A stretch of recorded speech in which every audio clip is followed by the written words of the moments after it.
Have you ever had that feeling that you're being watched? You just don't know from where or why that is? Well, the odds are you're probably just being paranoid.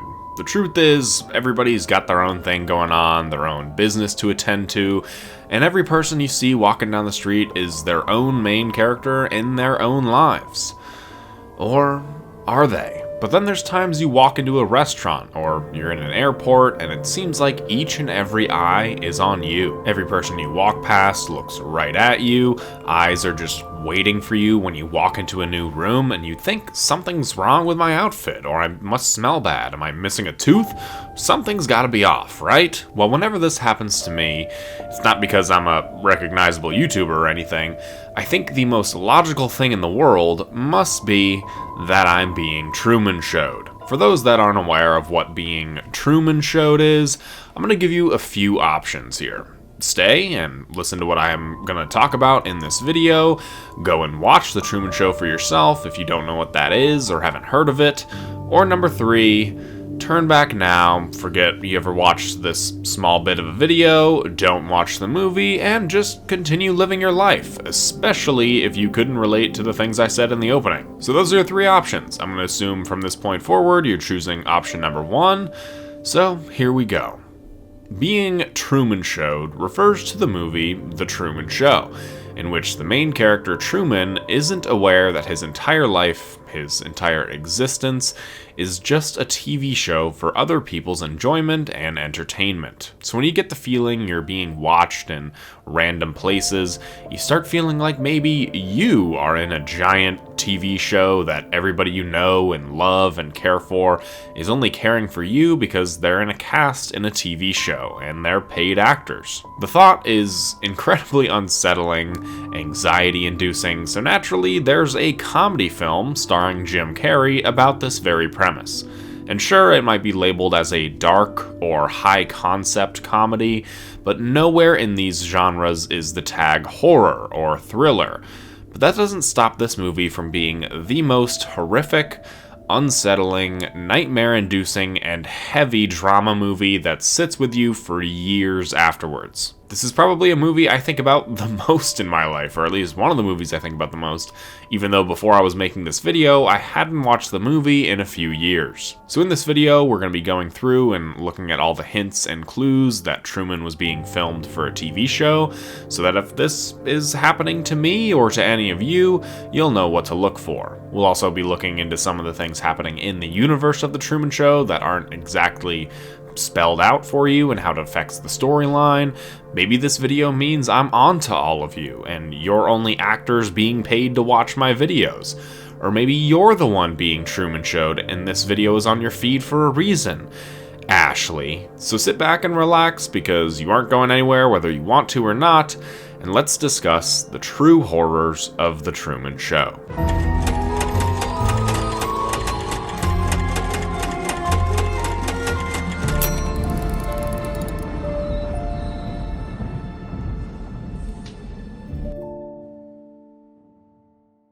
Like I said, I'm going to go over all the clues and small details that one might miss on a first watch, regardless of whether or not you realize what's going on, because there's quite a bit in this movie. And we start off with a pretty big indication that Truman's life is a movie, and that's the scene where Christof himself explains what The Truman Show is, and then all of the actors saying that their life isn't fake, even though they're on a show, it's very much real life for them.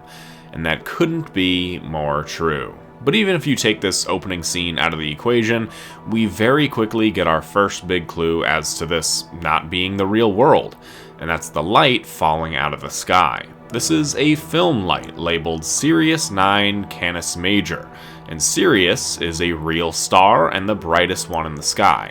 Not that Truman would know any of this or that it's a film light, and it's also explained away rather quickly on the radio that it was a piece of plane debris that fell out of the sky. The radio also seems to be talking indirectly to Truman, reacting to his answers in a way that doesn't usually happen when you listen to the radio. You thinking of flying somewhere? Nope. Oh, good. You might have noticed this ad for Kaiser Chicken, and these two men who stop Truman right in front of the poster for a very brief conversation about nothing and then walk away. You also might have noticed how Truman's wife Meryl discusses a number of different products, like a new lawnmower, a new kitchen tool, and Mococo. It also seems like she's not really talking to Truman about these things, but rather talking through Truman to someone else. Never need sharpening, dishwasher safe. Wow. But we'll talk more about Meryl in a little bit. Truman's best friend Marlin is always around for Truman, with the same six-pack of beer with the label facing outward. All these things are chalked up to the show being on 24/7, so the only way for this show to get paid is through advertisements, which we see again and again throughout Truman's time in Seahaven. While it's easy for an audience to spot these things, and Truman eventually catches on to everything, What the hell are you talking about? Who are you talking to? there's a few things that happen in Truman's life that really get him thinking something is off, something is wrong. And that's where we get into the production of the show itself. There are a number of issues presented in the small town of Seahaven. Some of these can be chalked up to the carelessness of the team putting on the production, but more importantly, I think that the entire production, this entire dome that you can see from outer space, is breaking down after years of use. Truman is 30 years old, given the 30th anniversary of The Truman Show, which means that this entire project has been running non-stop for at least 30 years. While there's improvements in some departments, like the cameras becoming more advanced, there's a number of other things that aren't able or just simply haven't been updated. One of those things we've seen already, and that's the light falling from the sky. If this light has stayed in place running for 30 years, as it's supposed to emulate a star, these film lights get extremely hot enough to melt through certain fabrics and surfaces, and perhaps over time, whatever this light was attached to simply rotted away. Another big hint we see is when it starts raining. It simply rains exactly where Truman is standing for a minute, following him around, until the rain starts coming down from everywhere. This rain could have been used as a tactic to move Truman along, get him to go home, but they only turned on the one system that was directly onto him before turning on the rest of the rain. I believe carelessness of the production is certainly a factor in these hints, as we see later in the movie how relaxed the production really is, especially when Kristoff isn't present in the room. The last really big clue on the production side of things is when Truman's car accidentally picks up a quote-unquote police channel, and the channel is seemingly going through each and every move that Truman makes. He's making his turn onto Lancaster Square. This scene, about halfway through the movie, is where Truman realizes he's the main character. He uses his free will at every chance that he can to prove it. He goes into separate buildings, seeing what looks to be a catering station on a film set, and he's quickly rushed out of the building. This newfound agency makes Truman yearn for something else. He wants to go on an adventure and leave Seahaven. As he takes this agency over his own life and his own decisions, leaving Seahaven and going out to see the world becomes his main priority, a priority decision that he can't really make. He goes to the travel agency, and it's weird, but it almost seems like each and every poster in there is warning people about the dangers of travel, including wild animals on planes. Seems like a terrible business model if you ask me. He tries to purchase a flight to Fiji, but there's nothing there for at least a month. He gets on a bus to go to Chicago, but it breaks down and everybody gets off without a fuss. When he gets in his car, he starts noticing patterns, the same people walking the same way with the same objects, and when he decides on where to go, traffic mysteriously appears. This means that even though there was no long-term solution to keeping him in this town, they certainly have every means of keeping him in town with traffic and people filling up the streets. The travel agency says that they can't book him to Fiji for a month, and his wife says that he should save for a few months and then take the trip, presumably to get enough time to build a Fiji set. But just as Truman is really catching on to everything, the conspiracy is unraveled, and it leads us to think that Truman forgets all these strange coincidences and falls right into the trap of the storytellers. Earlier in the movie, we see another huge example in terms of the production being pretty relaxed, and that's Truman's dad, a character that died when Truman was a child, making his way onto the set to try and interact with his on-screen son. Of course, as soon as Truman makes this realization, the production does step in and does everything possible to keep Truman away from his on-screen father. Christof makes this Hail Mary attempt to save everything and reintroduce Dad as a new character to stop Truman's attempts at leaving Seahaven. But this manipulated storyline, all the manipulated storylines, get far worse the moment you really think about them. Truman wanted to grow up to be an explorer, so to nip this idea in the bud, they introduced a number of factors to stop this. We get to see how his phobias were created and manufactured, having his father killed off in the storyline even though he's actually alive, how Truman was chosen out of 5 babies that were unwanted, and how he was the first child to be legally adopted by a corporation. It's a chilling scene to watch unfold. It's not played for laughs per se, but it's also not played out as horrifically as it should be. Speaking of horrific things, let's circle back and talk a bit more about Truman's friends and family, specifically Meryl, Lauren, and Marlon. Truman's wife talks about making a baby, and then people watching the show say that, well, you never really get to see anything.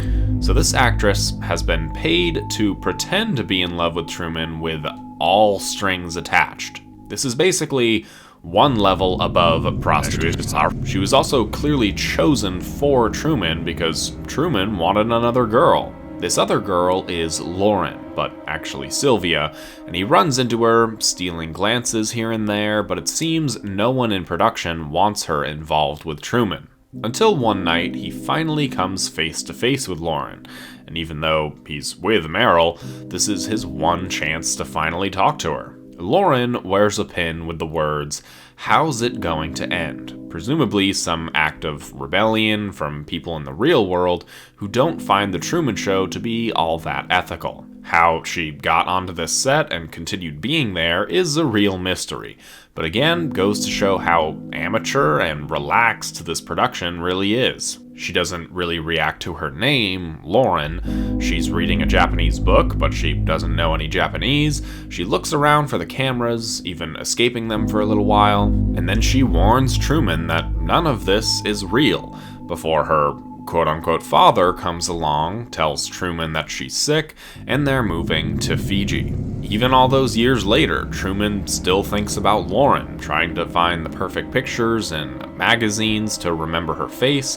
and Sylvia even watches this go down on TV. But this says much more about his relationship with Meryl. She knows that she's not Truman's first choice, but she goes along with everything anyways, enough to even have a baby with him. In a lot of ways, I actually think Meryl is the most evil character in the Truman Show, even above Christof. But then again, there is Marlon. We're told that he and Truman have been best friends since they were 7 years old, which ultimately implies that this production hired kid actors, not just for brief appearances, but for full work days and schedules, which cannot be in line with the Actors Guild's strict rules about children on set. In some ways, Marlon was telling the truth about how this is all real to him too, since he's been growing up in Seahaven for the majority of his life as well. But somewhere in the time that they were growing up, Marlon clearly branches paths, because as he receives lines from Christof telling him what to say, it proves that Marlon is no true friend to Truman, and is ultimately a puppet for Christof and all the people up there on the moon. Things come to a head when Truman's suspicions are at an all-time high, and he confronts Meryl, thinking she's in on whatever's going on, and she ultimately breaks character in a scene that's now very reminiscent of a scene in Severance Season 2. Do something! God damn it, stop doing! Yes! Do it, Seth! And honestly, I feel like The Truman Show and Severance share a very similar DNA, but that's a conversation for another time. Marlon comes over to the house, of course, with a 6-pack of beer, and Meryl tells him that she can't work under these unprofessional conditions, and she leaves the show for good. Although there's many people and even agencies who tell Truman not to leave, he ultimately ends up getting across the bridge with the help of Meryl, but surprise, surprise, there's a gas leak at the power plant and everybody has to be evacuated. But the scene holds another pretty big indication as to the production not being all that great. All these people being this far out from Seahaven are probably not actors. They're probably the security detailing that surrounds the property, which is why this officer, who's not an actor, refers to Truman by name, leads to his manic episode, which ultimately leads to the return of his father. After we think everything is all said and done, Truman isn't trying to escape anymore, we learn that, again, due to the laziness and ineptitude of the production, Truman gets away from the camera view and sails off into the sunset. He makes it through all the manufactured storms that Kristoff sets on him, and to the edge of the wall in what I'd call a pretty bittersweet moment.